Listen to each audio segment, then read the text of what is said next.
Sekarang Papua jadi hotspot internasional. Karena sangat mungkin Indonesia mengalami instabilitas dimulai dari Papua. Kenapa? Karena Papua itu ada di dalam kondisi hak asasi manusia yang parah, makin lama makin parah.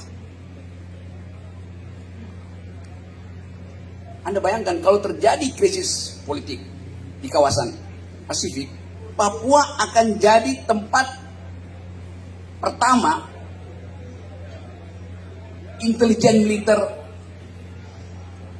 Amerika beroperasi, karena di situ ada tambang emas mereka, ada Freeport.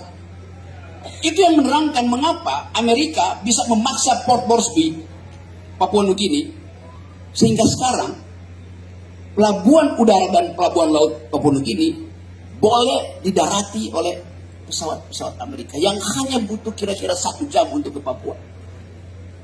Jadi Anda bayangkan kalau terjadi krisis politik dan Indonesia diminta untuk menentukan sikap, proksi Amerika atau proksi Cina. Kalau kita bilang nggak menjawab pun itu dianggap, bagi Amerika kalau ada pertanyaan itu Indonesia nggak menjawab, artinya Indonesia proksi Cina. Maka dimulailah kasakusuk diplomasi di Papua misalnya.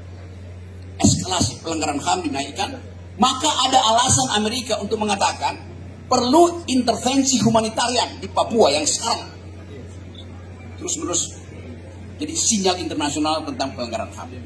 Apa artinya intervensi humanitarian intervention? Ya, artinya ada hak Amerika untuk mengatakan bahwa demi kemanusiaan tidak boleh ada yang menghalangi bantuan internasional masuk ke Papua.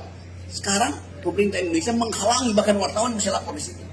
Kalau itu terjadi dan Amerika bilang, oke, kita terapkan no-fly zone di atas Papua. Gak boleh ada satu pesawat mendarat di situ. Mendarat ditembak. Jadi Papua itu adalah hotspot. Papua itu adalah bara yang tiba-tiba bisa meledak menjadi persoalan. Karena kegagalan Jakarta untuk membaca apa yang terjadi di Papua. Anak-anak Papua itu lebih cepat mengetahui apa yang terjadi karena mereka langsung dapat informasi dari hutan. Informasi itu dikirim lewat handphone, jadi paper di New York, jadi paper di London.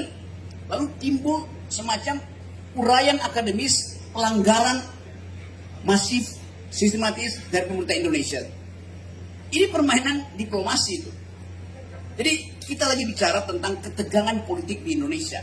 Karena mungkin sekali pemilu itu jadi kacau. Jadi tetap aja ada usaha untuk mencari celah supaya pemilu itu bisa dikendalikan oleh istana. Kalau nggak terjadi.